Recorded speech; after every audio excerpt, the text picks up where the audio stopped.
Hello, siblings. Welcome back to the Art Therapy Guide to Coping Skills. I am your host, Jason, and I'm here with my friend and special guest, Chris. My name's Chris. Nice to meet you guys. And we've been friends for a long time. We play music together. We have, yeah. What do you play? I play drums. A little bit of beat production, some drums, and learning how to play some synths. Well, I appreciate you coming in and trying out some art materials with me, because some musicians I meet can be very feisty about it. They say, "No, I only do music, and that's my thing, and I won't touch those art materials. I'm not good at that." Yeah. All right. So this one it says, "Follow the path to self-care." We have this path that goes down.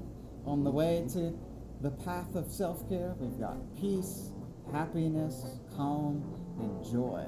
Yeah. And it says, "I am worthy of love." Yeah. That's awesome. Mm-hmm. Do you feel you are worthy of love? Yeah, I think so. Most days. That's fantastic. I believe you are. You are worthy. You as well, my brother.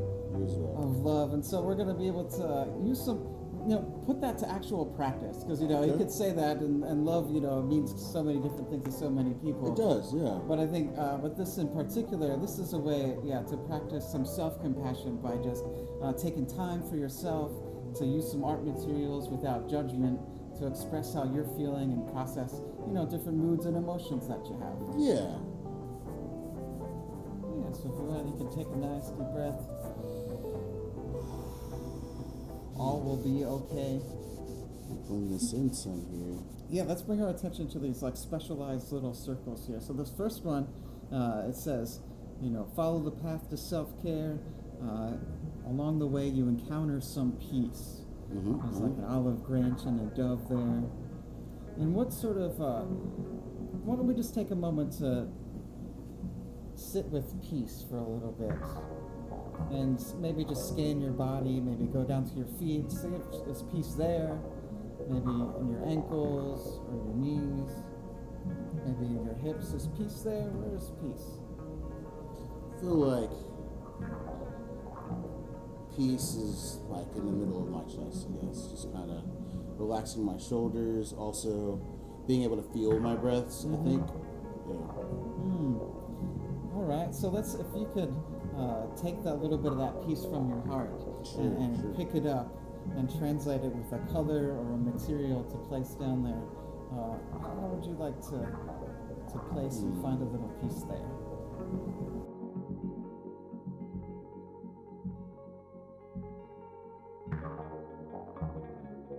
I heard this new trend, Chris. There's this new trend. It's called going outside. Oh yeah, it's pretty cool. And they're taking a nature bath. Yeah. What? A nature bath? A nature bath. Right? What is that? Yeah. I remember when my mom used to just be like, "Go ride your bike, come back in when I put the porch light on. It's time to come in for dinner." Indeed.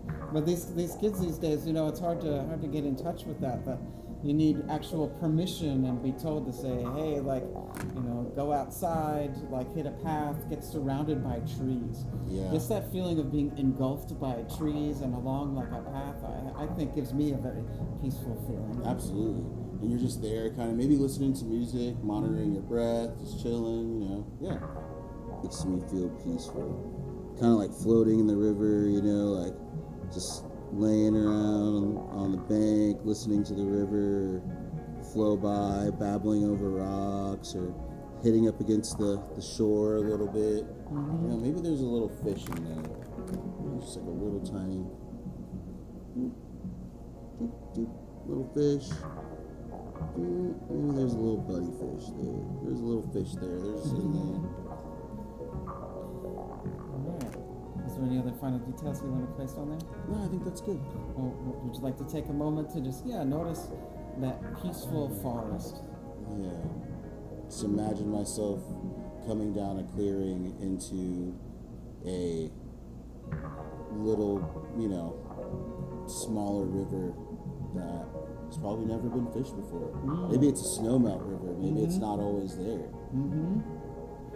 Just kind of walking upon that. Maybe being the only person. Maybe having a friend or two, or my dog's there with me. Just coming upon this little spot and be like, all right, I'm going to take my boots off and go fishing for a little bit.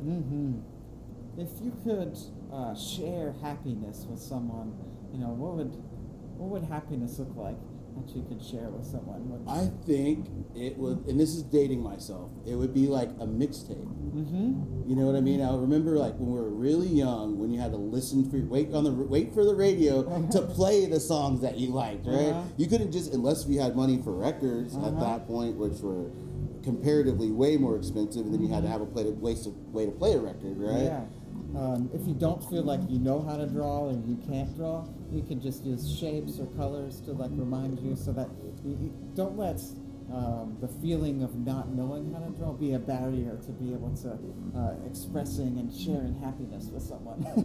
So many people's like inner critic comes up to say that they can't draw, and as an art therapist, that's like the most common thing that I hear. I can't do art therapy because I don't know how to draw. Yeah. I love people's their own interpretations of just however it comes out and just going with the flow. Yeah. But it does take a little bit of self-acceptance and kindness in Or order vulnerability, to get there. right? Vulnerability, Or just really, yeah. really, like, I think anything you want to be good at, you have to just be willing to be really bad at it 1st. Mm-hmm. Excellent, great work. Thank you. All right, so we've got the happiness that we give to others. Now we're gonna move on to the calm that you can feel. Why don't we just take a moment to notice the back of your head and the top of your head and your face and your neck. Just searching for the calm. Is there a calm place in your head? Well, we found the valley with the river with the fish. Uh-huh. I'm listening to the mixtape with my friend. I think what's going to bring me calm now is going to be a nice fire. Ooh. So I'm going to draw a little fire in here. So that's an interesting sort of paradox of like a raging fire with like a calming, soothing warmth on there. Right. That's pretty cool. Because it could be both things. Do you think you can feel more than one feeling at a time? Oh, definitely. I've definitely felt multiple feelings at a time before. Yeah, absolutely. I definitely think that's possible. You know what the fire, like the calming nature made me think of? What's that, Jay? It's like winding down. Of knowing like the day is like sort of almost over. Yeah, like that's I right. did everything that I needed to do, Mm-hmm. and I could sort of let go and hear stories.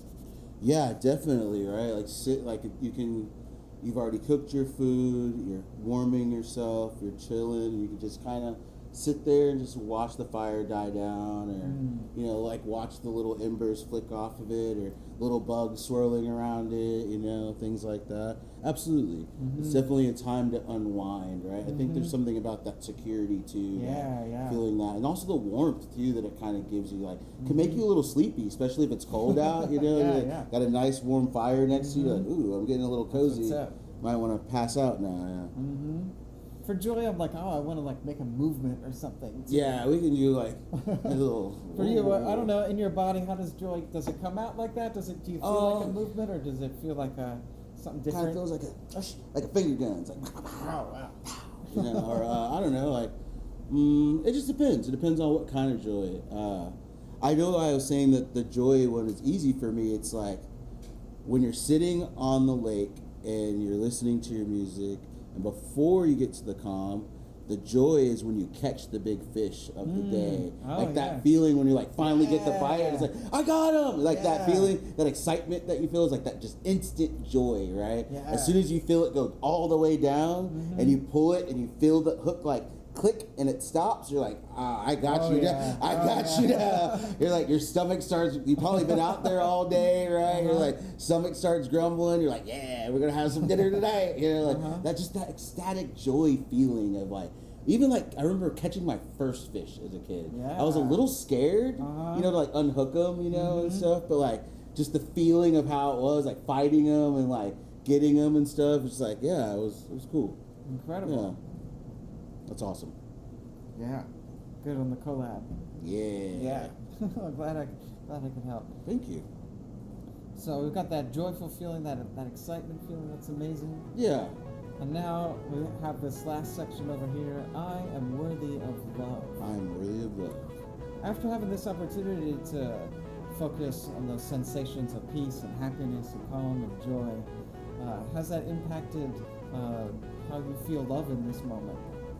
Yeah, I think it's like a reminder, right? Like there's still, like as much as you get kind of trapped in your day-to-day kind of stuff, that if you do take the moment to kind of like maybe slow down and think about the things that make you happy, or just like trying to lean into those things more, that, you know, help you find peace. And then I think if you can find that peace, it can help you feel worthy of love, right? It's hard to, again, we're talking about like just being reactive to emotions and just like giving yourself time to kind of like process that. You know what I mean? Yeah, definitely just taking that time to think about the things that you love, right? And maybe think about how you can get more of that, be around that more, right? We're talking about like taking walks, or like doing stuff like that, or finding new music, right? Or going camping with your friends, or maybe going out to a river and catching a giant fish. That might make you feel good. You know, yeah. What do they call it? What was the thing the kids are calling it these days? The nature bath? Nature bath. Yeah, take one of those maybe. Yeah. That might be good. That might be good. Yeah, so now we have all these like internal sort of symbols and movements of like reminders, physical reminders of like ephemeral sort of emotions. Yeah. And I think that, you know, when you're not having a good day, being able to see this as a reminder of things that you can do, that you know that make you, feel a little bit better. Yeah. And also, if you can't get out to do those things, you know, using some art materials to just get it out, express how you're feeling, and be present in the moment with those sensations is a way to practice mindfulness. Yeah, absolutely. That's awesome. Thank you for sharing this with me. Yeah, definitely. How do you feel now after just been coloring for a little bit and seeing I this feel all out really there? relaxed. I feel good, you know. I feel like I need to go camping. Yeah, and that's just like a beautiful insight, right? Is that like, you know, once you put down all everything, just get in that being mode, you reprioritize of thinking, you know what really would help me? A camping trip. Yeah, it would be awesome. You know, you don't forget about all the other things that you have to do. Sure. But sort of putting that in the list is like the way to be, I think. Yeah, absolutely. And just making time to like plan that out or something, you know. Awesome. Well, thank you so much for man. hanging along with me. Yeah, dude.